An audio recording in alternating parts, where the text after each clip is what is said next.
میں تو بہت سارا کچھ کہنا چاہتا ہوں لیکن وہ بر ممبر نہ تمام بردار تمام وہ میں تعزیت کے لیے آیا ہوں، میں جگہ ہے وہاں جا کر کہوں گا اور انشاءاللہ اس کا درد بھی اٹھے گا اور آپ کو پتہ بھی لگے گا کہ الفاظ بھی نکلے ہیں، لیکن مسئلہ یہ ہے کہ وہ سارے نوابزادے، وہ عزیزادے، وہ خانزادے ہم دیواریں بھری پڑتے آئے ہیں پورے بلوچستان میں، ان کے جب الیکشن آئیں گے تو ان کے پاس کروڑوں اربوں روپے نکل آئے گا اور پورے بلوچستان کو کھا گئے ہیں، اور وہ سارے ذمہ داران وہ کہاں ہیں جن کو اتنی بھی توفیق نہیں ہے کہ ان مظلوموں کے ساتھ، ان شہیدوں کے ساتھ، ان زخمیوں کے ساتھ آ کر ہزاریں مدد کر سکیں، اور وہ یہاں سے بننے والا وزیر داخلہ وہ روزانہ بھونک رہا ہے کہ جناب ہم یہ کر دیں گے، ہم وہ کر دیں گے، اور بھائی اقلیت کو تحفظ دو، تمہیں کسی نے نہیں روکا، نہ تمہیں کسی نے روکا ہے، لیکن اس اکثریت کا کیا بنے گا جو گاجر گولی کی طرح یہاں پاکستان میں کاٹی جا رہی ہے، اور میلاد النبی کے جلوس پر، اور مجھے یہ بھی بتایا گیا کہ جب ڈی سی کے پاس ہمارے علماء کا وفد 9 ربیع الاول کو پہنچا تو اس نے کہا کہ میرے پاس ٹائم نہیں ہے، میں چائے پینے کے لیے جا رہا ہوں، تو پہلا مجرم تو ان سارے شہیدوں کا وہ ہے، پہلا مجرم تو ڈی سی ہے، اس کے بعد وہ تمام سیکورٹی ادارے ہیں، یہاں پر کسی کے ایک کتے کو پتھر لگ جائے تو ہیومن رائٹس وہاں تک ٹویٹر دوڑ اٹھتی ہیں اور سارے جناب اکٹھے ہو جاتے ہیں کہ اس کے کتے کو پتھر کیوں لگا ہے، یہ ایک چرچ کی دیوار کو آگ لگی ہے، چیف جسٹس سے لے کر آرمی چیف سے لے کر وزیر اعظم سے لے کر ابھی تک رو رہے ہیں کہ کیوں لگی ہے، ہم اس کو سمجھتے ہیں کہ وہ کیوں لگائی گئی ہے اور کیوں لگی ہے، لیکن یہاں تو دیواریں اور گھر خون سے رنگین ہو گئے ہیں، ان کا پرسان حال کون ہے؟ ان کا پرسان حال کون ہے؟ ان کا پرسان حال ہم مجرم ہیں، ہم یہ سدا کہتے ہیں کہ ہم پاکستان کے وفادار ہیں، بھائی ہم پاکستان کے وفادار بعد میں ہم رسول اللہ کے وفادار ہیں۔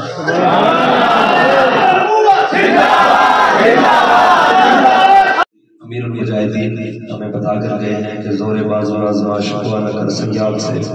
زور بازو آزما شکوا نہ کر سیاد سے، کہ کبھی کوئی قفس ٹوٹا نہیں فریاد سے۔ اصل مسئلہ یہ ہے کہ ریاست پاکستان ہو یا حکومت پاکستان ہو، اس وقت ہمیں اقلیت کا درد کھایا جا رہا ہے، اور اکثریت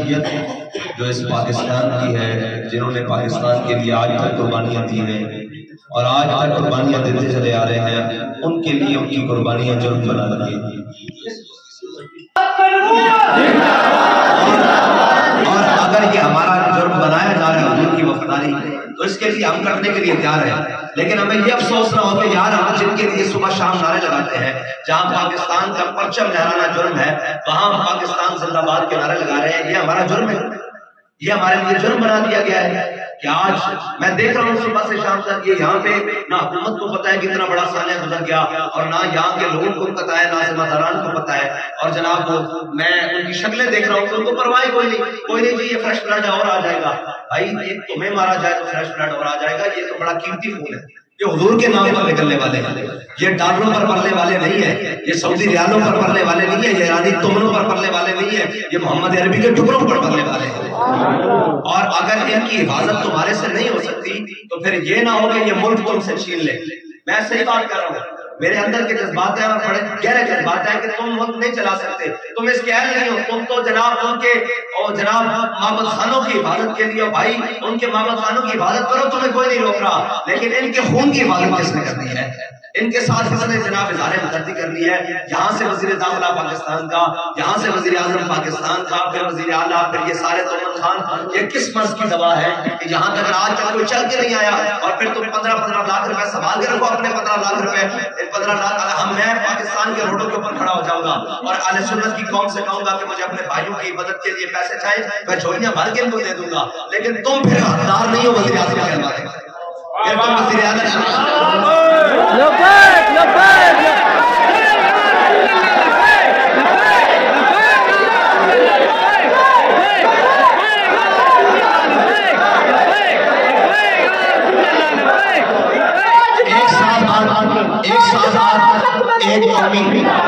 اہل سنت کا ایک سال بعد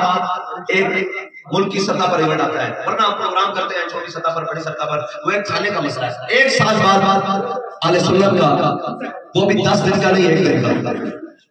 ایک دن کے لیے اہل سنت روڈ پر ہوتے ہیں. اگر تم اہل سنت کو تحفظ نہیں دے سکتے تو پھر جن کو 10 دن کے لیے اور جن کو مہینہ اور جن کی سیکورٹیز کے لیے تم نے ایجنسیاں بھی متعارف کر رکھی ہے ان کے لیے سارا کچھ ان کے جناب رقبے میں چناب نگر میں، تو تم جواب دو یہ پاکستان رکھا کیوں نہیں؟ اگر ایک دن اہل سنت کے لیے وہ بھی صبح فجر سے لے کر یا صبح 8-9 بجے سے لے کر شام 8-9 بجے تک کے پروگرام ہے، اگر یہ 12 گھنٹے تم سیکورٹی نہیں دے سکتے اور سیکورٹی کلیئرنس نہیں ہو سکتی، دکھ یہ نہیں ہے کہ ان کے ساتھ حملہ ہوا، ہم شہید ہونے کے لیے تیار ہیں سب حضور کے نام پر. یہ تو مسئلہ ہی کوئی نہیں ہے. انشاءاللہ تم نے یہ کیا ہے اگلے سال مستون کے جنگ کا جناب میلاد النبی کا جلوس دیکھنا، اس سے بھی ڈبل ہوگا. یہ تو رونا نہیں ہے، یہ تو رونا نہیں ہے. کروں تیرے نام پہ جا خدا نہ بس ایک جہاں حسن یوسف کی بیٹی مصر میں گشتے زنا اور سر کٹاتے ہیں تیرے نام پہ ملکان عرب. یہ رونا نہیں ہے. رونا یہ ہے کہ تمہاری اہلیت یہ ہے، تم کہتے ہو شرپسند، تم سے بڑا شرپسند کون ہے کہ ملک کے خزانے لوٹ کر کھا جاؤ اور ملک کی اکثریت کو 12 گھنٹے کے لیے بھی سیکورٹی نہ دے سکو. یہ تو سوال تمہارے اوپر ہے. اور جناب دنیا کے نمبر ون کس بات کے نمبر ون بھائی، کس بات کے نمبر ون، کس بات کی جناب پورے ملک کی ایڈے بھی کھا جاؤ، سارا کچھ کھا جاؤ، تمہارے نہ ڈی سیوں کے پیٹ بھرے، نہ ایس سیوں کے پیٹ بھرے، نہ ایس ایچ اوز کے بھرے، نہ جناب کوئی بھرے. جناب ایک ایس پی کے جناب نہیں مان کوئی سارا کچھ کدھر جا رہا ہے بھائی اگر قوم کی سیکورٹی نہیں دے سکتے، وہ بھی 12 گھنٹے کی سیکورٹی. اور پھر اتنے سید علماء اور اتنے لوگ اور اتنی عوام کو وہ بیچ میں آ کر، اور جناب اگر کسی نے اس کو روکا ہوتا، اس کو رکاوٹ ڈال کر کسی کو پھٹتا تو ہمیں پتہ لگتا ہے یہ سیکورٹی ہے. اس کو تو روکنے والا کیوں نہیں، وہ تو مرکز میں آ کر پھٹ گیا. یعنی جلوس کے مرکز میں آ کر اس کے درمیان میں اپنے آپ کو پھاڑ دیا. جب فٹ کیا ہوا تھا یا جو بھی کیا ہوتا، کہاں گئے تمہارے جیمرز، کہاں گئے تمہاری گاڑیاں، کہاں گئے تمہارے پروٹوکولز، کہاں گئے تمہارے جناب وہ سیکورٹی آلات، وہ جناب قوم پہ سارا کچھ بنا کر رکھا، وہ کہاں ہیں جو ان غریبوں کے ساتھ، ان مسکینوں کے ساتھ. اور میں یہ دیکھ رہا ہوں کہ اتنا بڑا سانحہ گزرنے کے بعد کسی کی شکل کے اوپر کوئی ملامت نہیں ہے. جہاں بھی بیٹھے ہوئے سیکورٹی والوں کو پتہ ہی نہیں ہے بھئی یہاں ہوا کیا ہے، اور جو ابھی جناب یہ دیکھ رہے ہیں ان کو پتہ ہی نہیں یہاں کیا ہو گیا ہے. اس کا مطلب یہ ہے کتنی چورانا لڑی ہوئی ہے. بے شک بے شک ایسے نہیں ہو گیا. کتنی چورانا لڑی ہوئی، اس کا مطلب ہے کہ تم خود چاہتے ہو کہ ان کو مار دیا جائے، ان کی حیثیت نہیں ہے. خبردار ان کو ایسے نہیں مار دیا جائے، ان کو ایسے نہیں مار دیا جائے. ان کا خون بڑا قیمتی ہے. میرے آقا مولا صلی اللہ علیہ وسلم نے کعبے کو دیکھ کر فرمایا تھا کعبے تو بڑی حرمت والا ہے لیکن ایک مومن کی عزت تیرے سے زیادہ بڑھ جائے. بھائی یہ آج 100 جناب تقریباً 100 متاثر ہیں، کچھ زخمی ہو گئے، کچھ شہید ہو گئے، کچھ جناب آم چلی گئی، کسی کی ٹانگیں چلی گئی. 150 کے قریب جناب 150 متاثرہ لوگ ہیں اور ان کا پرسانے حالی کوئی. اور جناب شدید زخمی 5 لاکھ روپے. بھائی تم 5 لاکھ کی اپنے سنبھال کے رکھو. جناب تم نے تو آنے والا خون جو ڈونیٹ ہوا ہے ہسپتالوں کے اندر وہ بھی بیچ کر کھا گئے ہو.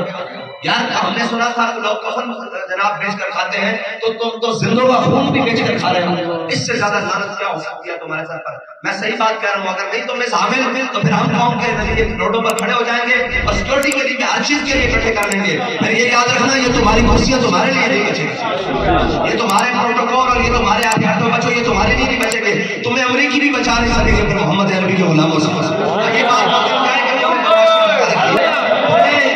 نبوت کے منکروں کے لیے ایڈے آئے اور ان کے لیے باہر سے خون پڑ گئے تو تمہاری ہر چیز متعلق ہو جائے اور سنیوں کا خون روڈوں پر بہا دیا جائے، تمہارے دل پر بھی گراں میں گزرے. اور جناب میں اس میڈیا کے اوپر بھی حیران ہوں جو جناب ایک لگ جائے تو صبح شام اور ڈھونڈنے سے بھی خبر کچھ نظر نہیں مل رہی تھی. بھائی یہ سارے بین الاقوامی ایجنڈے ہیں، بین الاقوامی مسلط ہے. بس میں سارے اہل سنت سے یہ کہتا ہوں کہ یار آج آپ کو گلہ ہم سے ہوگا لیکن یہ یاد رکھو کہ آپ کے دکھ میں ہم ہی ہیں اور ہم آپ کے دکھ ہیں اور آپ ہمارے ہیں. یہ چھوڑو دائیں بائیں کوئی جا رہا ہے کوئی جا رہا ہے کوئی جناب جا رہا ہے. اہل سنت کا مفاد سب سے پہلے ہے. اہل سنت کا مفاد، اہل سنت کا مفاد سب سے پہلے ہے. اہل سنت کا مفاد حب الوطنی بھی آپ بات میں ہے. پہلے اہل سنت کے تحفظ کی بات کریں. ہاں ہمیں اہل سنت کا وطن کی بات ہوگی نا. اگر ہماری جانیں نہیں تو وطن کہاں ہوگا بھائی؟ وطن تو ہے مقیم سے. وطنیت کا نعرہ تو لگے گا وطن میں رہنے والے مسئلے لوگوں سے. اگر اس اقلیت کو ختم کر کے تم یہاں قادیانیت کو لانا چاہتے ہو، یہاں لبرلز کو لانا چاہتے ہو، یہاں غیروں کو لانا چاہتے ہو تو پھر یہ انشاءاللہ تمہیں نہیں ہونے دیں گے انشاءاللہ. اور یہ لفظی باتیں نہیں ہیں، انشاءاللہ کبھی نہیں ہونے دیں گے. اور میں ان تمام کو کہتا ہوں کہ بندے کے پتر بن جاؤ. ہماری زبان میں دو لفظوں کی انسان کے بچے بنو اور ان شہیدوں کے ساتھ ایسے نہیں کرو. اور تمہارا کام بنتا ہے کہ تم ان کے پاس آؤ اور اگر تم سے ہمیں یہ احساس ہو جائے کہ تم اکثریت کے وزیر اعظم نہیں صرف اقلیت کے ہو تو پھر اکثریت کے انشاءاللہ ہمارے ساتھ ہیں.